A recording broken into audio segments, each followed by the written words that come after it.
how much do you love yourself?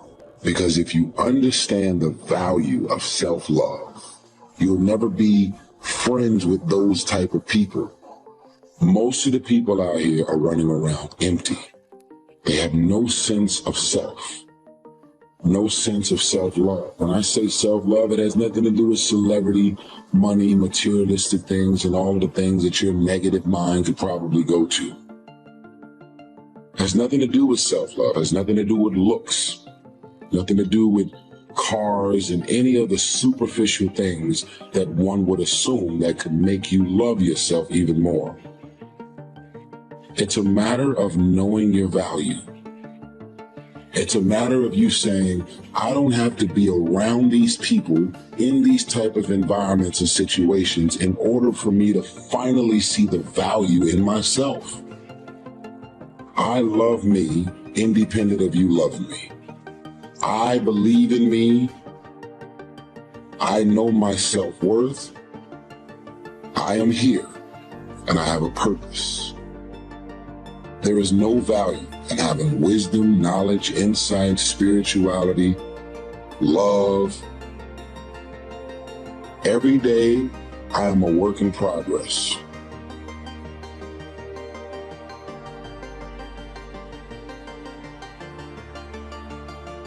A person who can forgive nothing is a person who's totally destroyed psychologically and emotionally.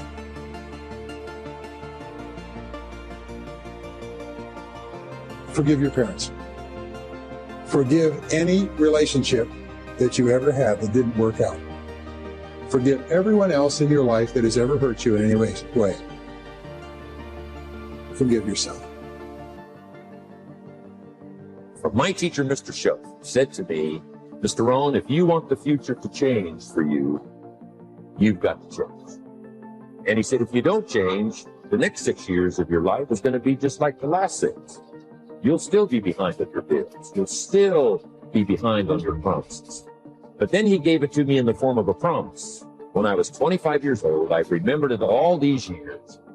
Young man, if you will change, everything will change. If you will get better, everything will get better. What a clear message that was for me.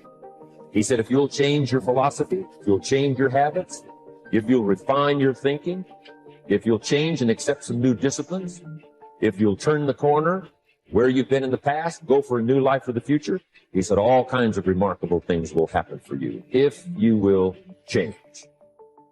Before I met Mr. Schoaf, I used to cross my fingers and say, I sure hope things will change. I was hoping the government would change and the tax structure would change and that my boss would change and pay me more money. This would come down. And I was hoping that circumstances would get better.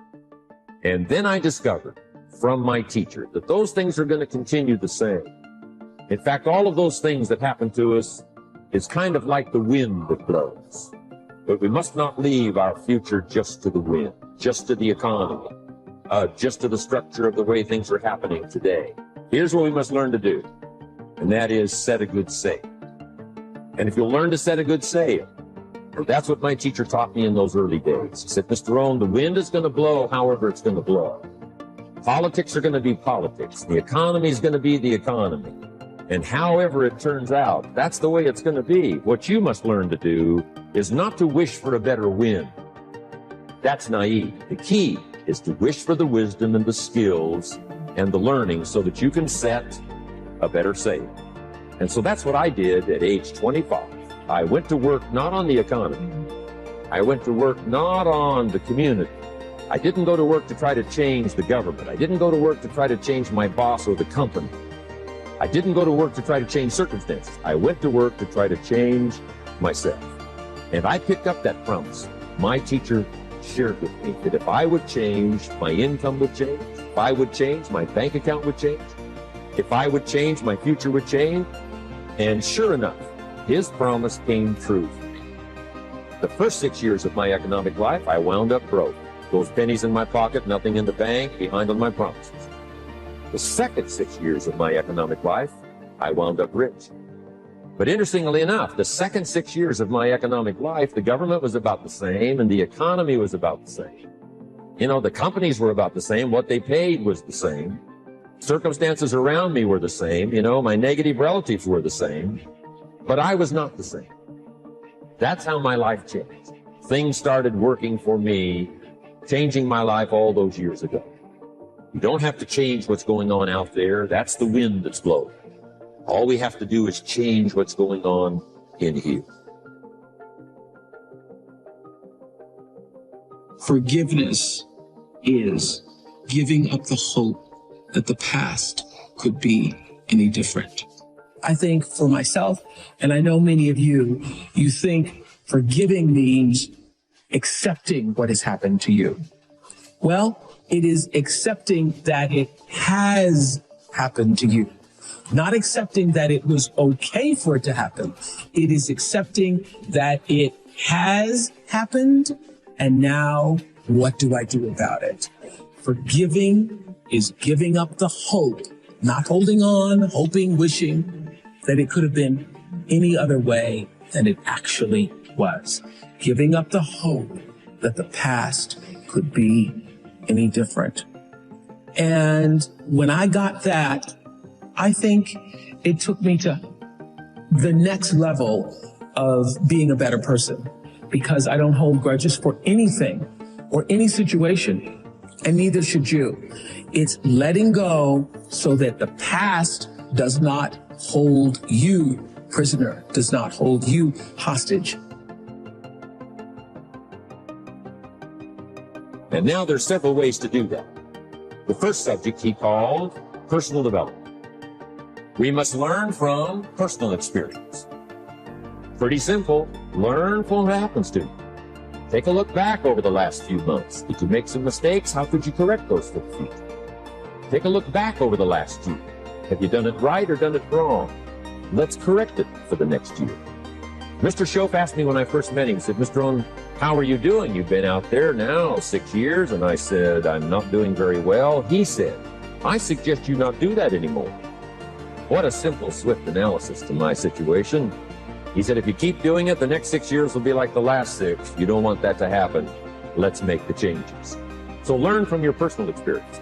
Second, other people's experiences. That's me, other people. That's your teacher. That's your friends and colleagues. The people you meet that can pass along to you their experiences, what's happened to them, the mistakes they made, how they corrected them, how they changed their health, changed their bank account, changed their income, and changed their future.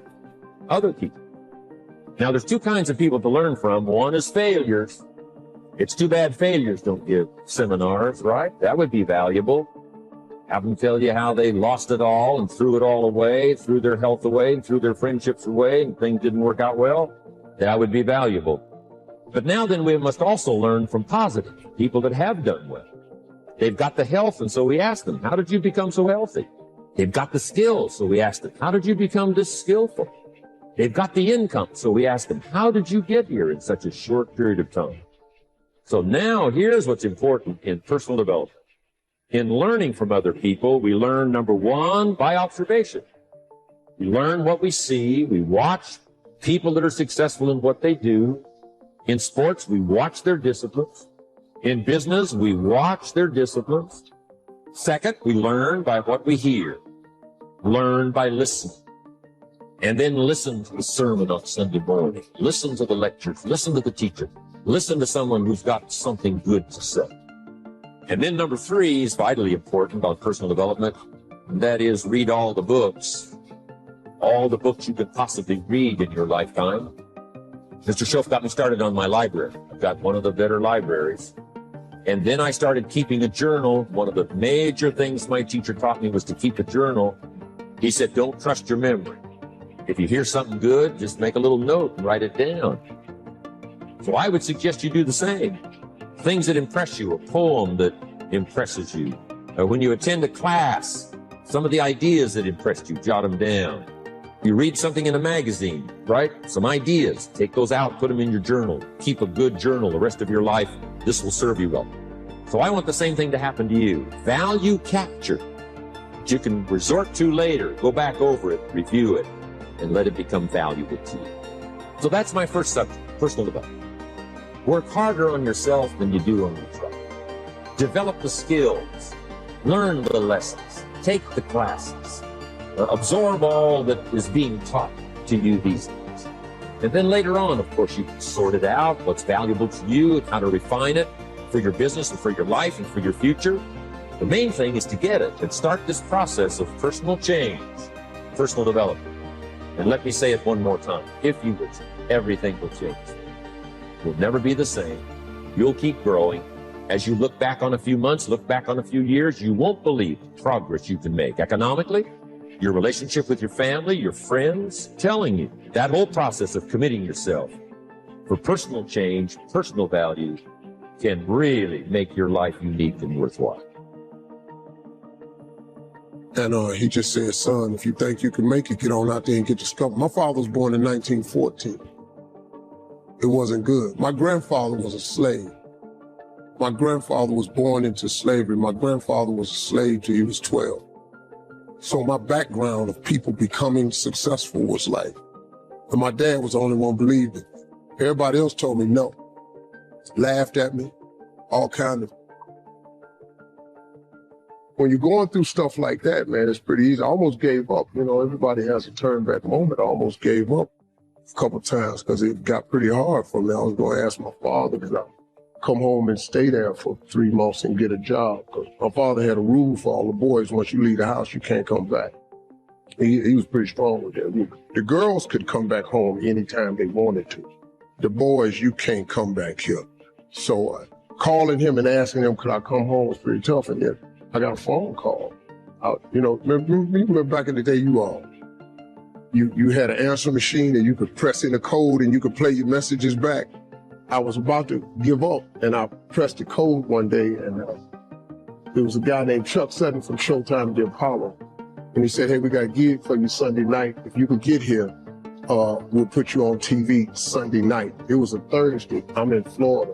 I got $35. I'm homeless. I'm fitting to give up. And I didn't have enough money to get to New York. And I sat there and I started crying on the side of the road.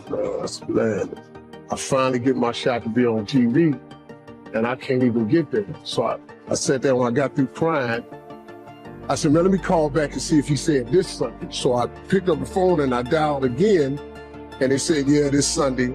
And I got ready to hang up, but another message had come through, it said, Steve Harvey, this is Tom Sobel from the Comedy Caravan. If you're anywhere close to Jacksonville, Florida, if you can get there Friday night, I got $150 for you. I'm in Pensacola. So I jump in the car, I got $35. I drive to Jacksonville, Florida at the Punchline. I do the gig Friday night. They give me $150. I did so good, the guy asked me to stay over Saturday night. He paid me another $150. I got $300. See, life is cyclic. You're not, whatever experience you're having right now, it has not come to stay. It has come to pass. Not to stay, just to pass. It's just going through. The biggest challenge is to know what's happening. This is a part of this thing we call life. This too shall pass. And maintaining perspective, putting it in perspective. You have to be willing to break from the past to have the future you so desperately desire. You have to have the courage to allow yourself to honor the past as it was, to forgive those who need to be forgiven, to forgive yourself, and to acknowledge that everything led you to this point now. Everything. Let it go and begin to focus on developing myself. And I say to you, you're going to have people to do things to you. Things are going to happen to you. And the most important thing to do is to harness your will and let it go and move so you can grow, so you can get on with your life.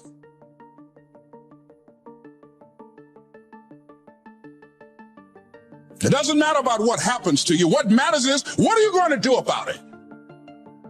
What are you going to do now, Les? But if you want to begin to move into your own personal greatness, if you want to begin to really enjoy a happy, successful, healthy life, you've got to be willing to go against the tide. You've got to be willing to harness your will. So as you're in the process of reinventing your life, write a description of the kind of person that you want to be. What are the things that you must overcome? What qualities about your personality you know that you're going to have to change because those particular characteristics are liabilities to you? What are your assets? What are your strong points? Look at and evaluating yourself to make that determination. Other thing is that in order to get out of a rut, we need some coaching. Find some trusted critics. People that you know care about you, love you. There's some things that keeps us from growing and getting out of ruts. Number one, we identify with feedback. We take it personal when someone wants to give us some feedback on where we are falling short and tell us about our blind spots. We want to have everything being positive about us. We're not perfect.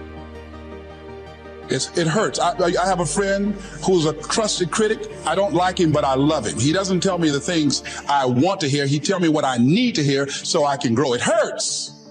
It hurts when he put me on the hot seat. I can't stand it. But that's the only way that I can grow.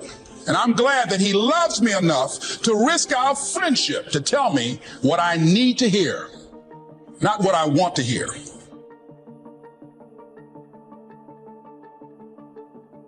Now let's cover the second step, the setting goals. We need to take a look into the future.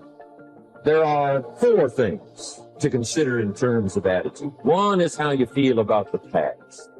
Best advice I can give you on that is treat the past as a school. Let it teach you. Mistakes you've made, the things that went wrong, the things that didn't work. Don't use the past as a burden to carry. Don't use the past as a club to beat yourself to death. Past losses, past failures, past mistakes. But let the past be a school. Tough school, maybe. We've all been through some tough stuff. So if you feel good about the past, draw from it for experience and let it teach you. Then next is how you feel about the future. We've got to have the future well designed. The future is called the promise. The promise of the future can be an awesome force. Designing the future, there's 2 ways to face the future. One is with apprehension, and the other is with anticipation. I promise you, in my travels around the world, most people face the future with apprehension. And here's why. They don't have it well designed. They've sort of left that up to someone else to fix. But here's the best way to face the future, with anticipation. You can face the future with anticipation if the future is clear, if the future is well designed. In setting goals, it's very simple. Number 1, decide what you want. You just take a little time, sit down and say, what do I want? What kind of skills do I want? What kind of income do I want for the future? Where would I like to go? Places I'd like to visit? Habits I'd like to acquire? Skills I'd like to have? Economics? Friendships? People you'd like to meet? When you've thought about what you want for the future, make a list. If the future gets clear, the price gets easy. Because you got to remember, for every promise, there's a price to pay. Everybody's got to pay the price. Everybody's got to do the deal. Everybody's got to do the disciplines. But here's what I've discovered. If the promise is clear and powerful, the price is easy to pay. The price is some classes. The price is a few books. The price is a few disciplines. The price is finding something that'll make your life better, make you grow, make you change, make you develop. So the first part of the key is to design the promise. Then, what is the price to pay? I'm telling you, the price will be easy. No matter where you are, where you come from. Color doesn't matter, religion doesn't matter, where you grew up doesn't matter, circumstances don't matter. I'm telling you, if you'll make the promise of the future clear for yourself, all of the values of life that you could possibly want, be serious about it. I promise you it's an easy price to pay. Anybody can pay it. The best advice I can give you is, if I can do it, you can do it. Farm boy from Idaho, raised in obscurity. I changed my life, turned it upside down, turned it all around, found economics, found future, found promise. And if I can do it, you can.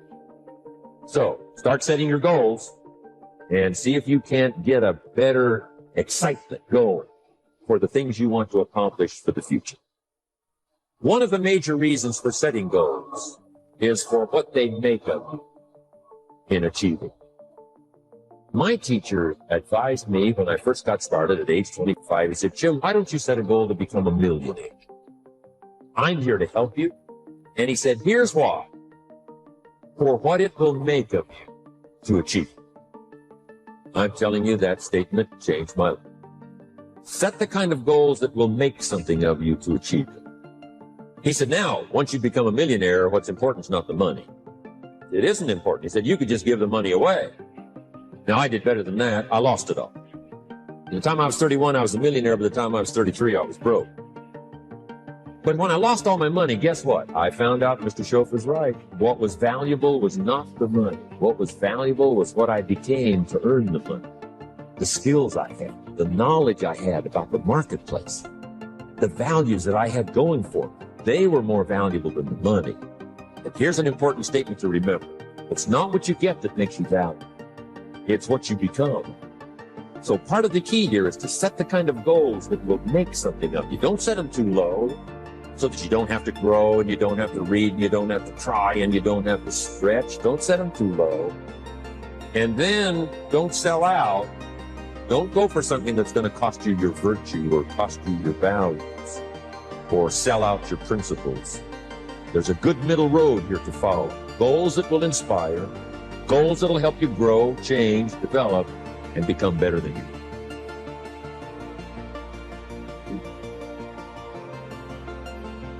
High performers are not dissatisfied strivers. They're not. They're happy. High performers are happier than their peers. We all believe that to get the top, it's going to be lonely at the top, and we all believe you have to grind and kill yourself to get there. Yeah. And that's completely wrong, and the data proves it worldwide, which is, I think, just overcoming a lot of people's biases about how we work today, because right now, especially today, like, grind on social media is so popular. Or hustle. And by the way, none of the top 15% of high performers worldwide identify with those words. They literally don't. We asked them, we did a whole keyword analysis. Yep. This was actually pretty cool. And high performers explicitly say, these are the three driving feelings. If we said there was a high performance state, it's driven from these three things. Number one, full engagement. Yes. Number two, joy. Yes. And number three, confidence. Yes. That's what they relate with. Okay. That's where it's coming from. It's a joyous journey, not a dissatisfied one. And I had this conversation in the book, because I'll kind of maybe frame it this way. Each of these chapters opens with a vignette of somebody I worked with or a situation that I was in that demonstrated high performance. In this particular situation, I'm walking on a stage, thousands of people, after a very famous musician was out there and was telling the audience that person's secret to success. Remember, thousands of people. Yes. Their secret to that person, their whole speech, their secret to success was never settle. Never settle. Nothing is enough. Never settle. And never be satisfied. Never be satisfied. Always demand more. And I'm like, oh, my second slide, which was going to be on Jumbotrons in like 80-point text, was strive satisfied. I'm like, oh, I'm going to have to dispel this for all these thousands of people. I was totally freaked out. Yeah. But what I had to explain to people was not only the data, but it's this. If you're never satisfied, I mean, is it true that life is precious? If it's true that life is precious and you could be gone tomorrow, do you really want to think, you know what? I just never felt fulfilled. I never allowed myself to have a moment of credit. I never allowed myself to have a moment of peace. I never allowed myself to look at that and say, good job. That's not the way to live life. I think just at a spiritual level, it's a bad move. And this book doesn't really go into a lot of that. It's more about the science and the heart stuff. But I think it's really important that people realize your job is to strive satisfied. And if you strive satisfied more often, you will be more of a high performer. And if you never give yourself credit, you're always beating up on yourself. You're always thinking that's not perfect enough.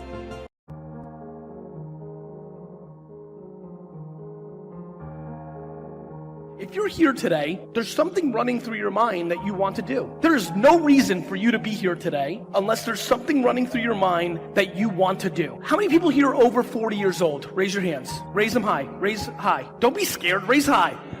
There's no, Jesus Christ, this is a young crowd. For the very small percentage of us here that are over 40, thanks, brother. There's like 8 of us, bro. For like the 11 of us, look, this is a lot of fun. For the 11 of us, we lived life before this. We were grown. We were grown-ups already before the internet came. I was 18 years old. I'd lived my life, at least the childhood part of my life, without the internet. The biggest thing that excites me, especially in a mature internet market like here, WhatsApp and Facebook and Instagram and YouTube and Spotify, like there's so much opportunity and you don't even have to leave your home. There was no building your life, after hours when I was growing up. When you had a job and you had to take care of something, you didn't then start another job because it was late. But now this allows it. The biggest thing that I want to get across in this little moment of this speech is everybody in here is taking this for granted. Your grandparents, your great-grandparents, your great-great-grandparents, they didn't have this. If you aren't succeeding or attacking your success with this in your hand, then what are you doing? Every single person here has the opportunity to create a profile and a presence online, whether it's yourself or your business or your idea, and the cost is zero. I love when people get mad when Facebook or Instagram's organic reach goes down. I keep reminding them it's free. How many people here are on Instagram? Raise your hand. Over the next year or two, Instagram's reach is going to go down because more ads are going to go in. So as you can imagine, I'm so passionate to get you to post 3 or 4 times a day, not once a day, yet everybody overthinks their posts so much because they're so scared not to get as many likes as they did last time. It's true. It's 100% true. The amount of people here who want to post something but retake it 53 times or change the filter or things of that nature, or my favorite move, you post it, but in the first 83 seconds, you don't get enough likes and you remove it. It's a fascinating thing for me to watch because what it speaks to is, in my opinion, people being confused about the game. I view the game macro. I watch most people play micro. You're not in the business of getting likes on Instagram, yet you're pandering to the machine of that. You're in the business of creating awareness for whatever you want. You want people to know what you want them to know, whatever that may be. Business, raise money for a charity, sell something, become a personal brand, whatever it might be. Whatever it might be, that's what you want, yet people get so caught up in the semantics. Listen, what I can tell you from my career is this repeats over and over and over again. In 2006, I started one of the first YouTube shows, period. It was the longest show on YouTube when I launched it. YouTube wasn't even a year old. I sat in front of a camera and I drank wine for 30 minutes and a lot of people watched it. A year later, Twitter came out and I was one of the first people to move on that. I invested because I got smarter at that point, but I also was one of the first people to amass 1 million followers on that platform. Before I did YouTube and Twitter, a year or two earlier in America and many other parts of the world, MySpace had won and dominated, and there were people that won on that platform. If you pay attention to what happened on MySpace, if you pay attention to what happened on YouTube, if you pay attention to what happened on Twitter and then Facebook and then Vine and on and on and on, it's all the same game. In the beginning, if you move quickly, you can get more attention. Most people get frustrated that they aren't first and then they don't go all in because they think they missed it. However, winning on these platforms is a game of being better, not first. Being better comes in 2 ways. This is where it gets very important, my friends. Being better on putting out content only comes out in 2 ways. Either entertainment, right? Or information. If you are putting out content on these websites and trying to grow, you want to succeed and build an audience, you either do information, you know what you're talking about, whether it's painting nails, business, wine, sneakers, hair care, I don't care what it is. You either know or you entertain. Entertainment comes in a lot of ways. This is playing out on Instagram. Entertainment comes in being funny. Entertainment comes in being musical. Entertainment and escapism comes in being attractive, being a model. It all plays. If you're lucky enough to have both, it gets really crazy. But if you do not do one or the other, you lose. If you go look at your Instagram account right now and look at the last 10 posts, My question to you is very simple. Did you post those posts for your audience so they could be entertained or informed? Or did you post it for yourself, for your own self-esteem or insecurities? Let me save you time. You posted it for yourself. The biggest takeaway that you could have from here, in my opinion, is a couple things. Number one, you are very fortunate to live in a country with disproportionate advances on these platforms. When I look at the data of how much attention is on this device and those 6 platforms in this country and the size of this country, it is staggering. This is one of the best places in the world to produce content for YouTube, Spotify, Facebook, Instagram, Twitter. It's one of the best places in the world. See, you did it again. You clapped for yourself. Oh, actually, fun fact, back to this amazing place and the internet and apps. I don't know if a lot of you know this, but I was actually one of the first 5 investors in Path, which was a huge app here for a long period of time before it shut down a year ago. So because I was an early investor in Path, and because this became the biggest market for Path 4 or 5 years ago, I spent a lot of time paying attention to this market from far away. And what I can tell you is this, the beauty of the people that live here, and there's so much, it's funny, there's so much amazingness, in the world that I see, how many people here consume my content? Raise your hands. Thank you. Thank you.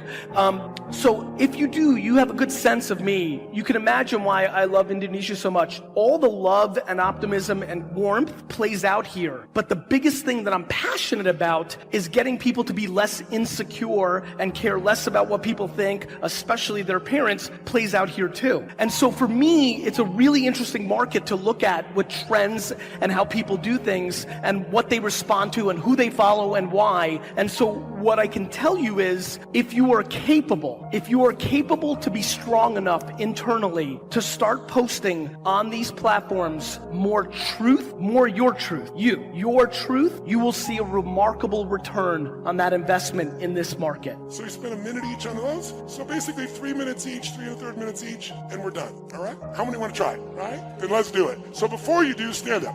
Shake your body out, and if you're gonna relax, the fastest way to relax is first push yourself to a high level of energy, then it allows you to drop deeper. So find a partner and go, I own you. So I'm a guy, I appreciate every facet, every phase, what some may consider to be success, failure, opposition, ups, downs. I appreciate every facet of life, and I firmly believe that life is the greatest classroom.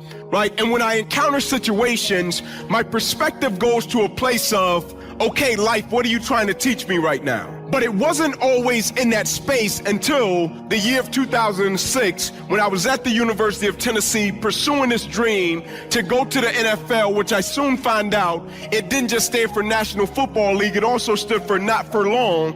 But when I was pursuing this dream to happen and manifest, in one moment, I lost everything I had been working for my whole life. And the next day when I woke up, my life has never been the same ever again, right? And so when it happened, not only did it alter my life, God stepped in, used the situation to alter my perspective. And so I look at people, situations, places, and things, I view it differently, right? And so I landed in Seattle a couple of months ago around midnight. Right, an amazing thing happened. I land in Seattle, a gentleman picks me up from the airport, and we ride to my hotel, and when I get out of the car, I say to the gentleman, man, thanks a lot, I greatly appreciate it. And he says to me, no problem, I just want to let you know, I'll be the guy that's coming back to pick you up in the morning. I said, okay, great, what time would you like for me to be down? He says 7:15. I said, great, I'll see you then. The next morning I come down, we greet each other, we get in the car, we're riding to the venue that I'm scheduled to speak, and maybe 5 minutes into the trip, I look up and I look in the mirror and the gentleman is crying his eyes out. And I say to him, sir, is everything okay? And he responds, I want to paint a picture for you. He said, my normal job is not in transportation, I'm not a driver. He said, my buddy owns the company. He said, whenever he gets overwhelmed with shifts, he'll call me and say, hey man, can you cover a shift? And usually I'll do it because we do a lot of work with the Seattle Seahawks. And so when I drop a guy off, I'll go on the computer, look him up, pretty cool experience. He said, so naturally when I dropped you off last night, I went on the computer at my house, I started to look you up.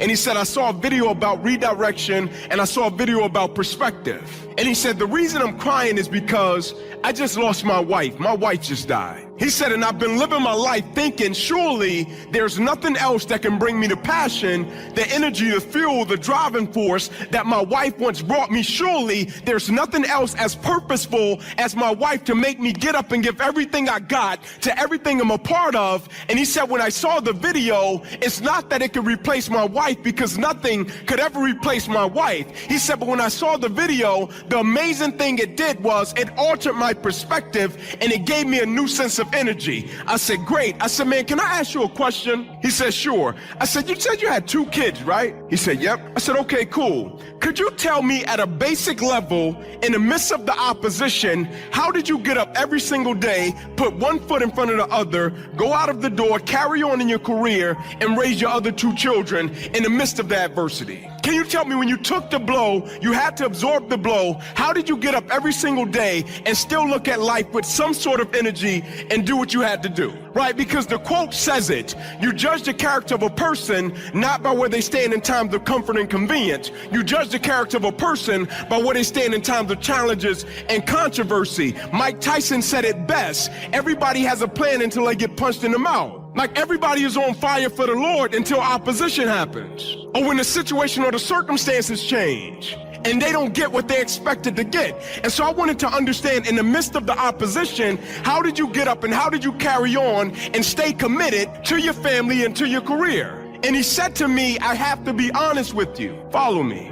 He said, my wife had been sick for 30 years. He said she was wheelchair bound. He said the situation in our household had gotten so toxic that every single day we would get up, and when we would meet each other in the living room, we would just bicker, argue, fuss, say certain things to each other, to the point to where I couldn't take it anymore. And I called one of my buddies and said, I'm leaving. Can I come and stay with you? He said, sure, man, come on. He said, I left. I packed a little night bag. I get to my buddy's house. I get up the next morning. I'm in the mirror and I'm brushing my teeth. And as I'm brushing my teeth, he said he's saying to himself, for richer or for poor. Yeah, we've been pretty poor. For better or for worse. Yeah, things have gotten pretty worse. Through sickness and health. And he stopped, put his toothbrush in his bag, zipped it up. And he said when he looked in the mirror, the conviction said to him, you didn't finish. So you didn't do what you said you were gonna do. You didn't stand in the pocket how you said you were gonna stand it. You didn't be the man that you told her you were gonna be. You were all good when it was all good, but when things started to go south, you weren't the man that you said you were gonna. You didn't fulfill your promise. And he said the conviction took him right back to his home, and when he walked in the door at his home, his wife was sitting there in the wheelchair, and as soon as he walked through the door, she said, what are you doing here? And he said she started giving it to him, and he said to her, I deserve it. Get it out. Say everything you gotta say to me. And he said when she finished, he told her, I just want you to know I'm never leaving again. I'll never go anywhere. Right? No matter how tough it gets, no matter how rough it gets, no matter how bad it gets, I just want you to know I'm gonna stand in the pocket and I'm gonna be here as your husband. I said, can I ask you another question? He said, sure. I said, if you can go back, shift the situation, change anything about it, what would you do differently? He said, it's easy. He said, I would have shifted my perspective and I would have embraced the opposition a lot earlier. He said, because the moment my perspective shifted, not only did my disposition switch, it shifted my whole household. He said, the funny thing is, because of our perspective, we didn't view the opposition as opposition anymore. We started to view the opposition in adversity as an opportunity. I said, bingo. I said, because I'm a firm believer that perspective drives performance every day of the week. How an individual view what they do will always affect how they do what they do, right? The amazing thing about it is I love the game of football, right? I loved everything about it. I was a part of something to where I can inflict violence and not get in trouble for it. Sign me up every day of the week. Right? I loved every bit of it. But I understood very early that the game of football was kind of like this stage. It was a platform that God had provided for me to cultivate a certain level of excellence and greatness so that one day when I could no longer play the game, it was certain things I could extract from it to apply to other areas and aspects of my life to make me somewhat of a decent human being. And so the most amazing thing about it was I had a coach, I was just texting him backstage. He changed my life, right? When I was coming up inner city Atlanta, born to my mother at 16. in a 2-bedroom home with 14 people. And I had this dream to go to the NFL, but I didn't have the resources, and I was stuck playing tackle football in the street. And I saw a guy that paid for not only me and my 3 cousins, he paid for kids all across Atlanta, and he didn't want anything in return. And one day when I got the opportunity to ask him a question, because he had to drop me off at home after practice, and my mother was working a double shift at Wendy's. And I'll never forget, I got out of his truck, and my house was 125 Warren Street at the time. And when I got out, I said, "Coach, man, I really appreciate it." He said, "All right, Ink, I'll see you tomorrow." I said, "Can I ask you something?" I said, "Sure." I said, "Why do you do what you do?" And he opened his door, got out of his truck, walked around, stood directly in front of me, and I'll never forget, he said to me, "Son, I'm gonna share something with you, and I don't want you to ever forget it." He said, "As long as you can make sure that somebody else's life is okay," he said, "Son, God will always make sure that your life is okay." And he got in his truck and he left.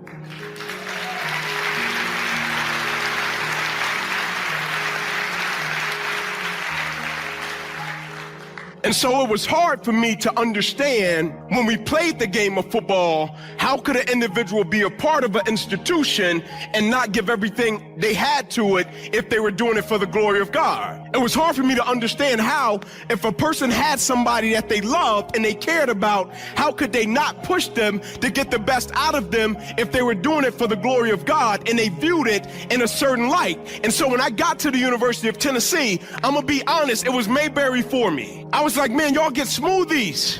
Like, you get steak, shrimp, and spaghetti. Like, guys today are spoiled, right? They got their own barbershop, right? They got AC in their lockers, right? They got nap pods. Pods where they could be walking and stop and take a nap. Pods, nap pods. Listen to me for a moment, nap pods. Where they could just be walking and it's like a nap pod. You're tired, you could go take a nap. Nap pod. It blows my mind, right? And I had 2 meetings, and in these 2 meetings, the job of the meetings was to get a sense of direction of what I wanted to accomplish. And so in one meeting, I said, okay, I want to graduate in 3 years, and I want to go to the NFL. They said, well, Inky, you didn't just knock out your testing. I said, I get that, but I really want to help my family. And we had a scrimmage, and I'll never forget our first scrimmage, and I was so excited, I was so hyped. I'm an undersized guy. I'm passionate about the game. I want to give everything I got to it. I have a great scrimmage, right? I'm talking trash. I was a big trash talker, right? Clean trash, but I was a big trash talker. And our chaplain, who now works with the Tennessee Titans, James Mitchell, was present. And when we broke it down and we were walking off the field and I was carrying my pads, and he said, hey, come here. And I jogged over to him and said, hey, man, how you doing? He said, I want you to meet me in my office in the morning. You talking a little crazy. I said, all right, cool. And the next morning I go to see him and I sit down in his office. I said, hey, man, Mitch, how you doing? Like, hey, man, I'm great. I said, what's up, man? What's the meeting about? He said, I want to disciple you. I said, what is that? I said, that sounds hard. He said, yeah, I want to disciple you, like spiritually. I want to go deep with you. I want to help you develop. He said, like when you have meetings with football, like position meetings, I want you to meet with me prior to the meeting, and I want to be able to give you homework, and I want to make you sacrifice and abstain for certain things. I want to help you develop spiritually. That's what discipleship is. I want to go deeper with you. I said, okay, can you give me a second? I want to go talk to my roommates and see, can they do this with me and walk with me, because I want a certain level of accountability. He said, yeah, go talk to him. I go talk to my roommates. At the time, it was Gerard Mayo, who went first round 10 pick to the Patriots. Now he's the Patriots linebackers coach. It was Robert Ayers, who went first round 18 pick to the Denver Broncos. It was Ramon Foster. He's starting for the Pittsburgh Steelers still until this day, and he went free agent. He's been starting for him ever since he got in the league. And I went to him and I said, hey man, here's the deal. He wants to walk with us spiritually. Are you guys down? He was like, yeah, let's do it. I said, I get it. We want to be great athletes, but I think we want to be well-rounded as men as well. And this could be really beneficial, and we can hold each other accountable. When one guy gets weak, another guy can step up and help him out. Can we do this? It was like, yeah, let's do it. Right? In the first meeting, we tried it just to see how serious he was. He gave us some homework. We showed up to the meeting. None of us did the homework. He had us look up some scripture. We walk in and we sit down. He was like, you got your work? We were like, nope. He was like, get out. He's like, come on, man. Like, let's go through the lesson. He's like, no, get out. And when we walked out, I'll never forget, Mayo said, oh, he wasn't playing. I was like, no, he's not playing. Right? And the next meeting we showed up and we had everything. We would be in the complex at 4:30 in the morning, going over scripture. We'd be in the complex at 4:30 in the morning with our Bibles open, and Mitch was challenging us. We'd be in at 4:30 in the morning, and he was talking to us about abstaining from sex. We'd be there at 4:30 in the morning. He would be talking to us about different challenges and how to lead our teammates.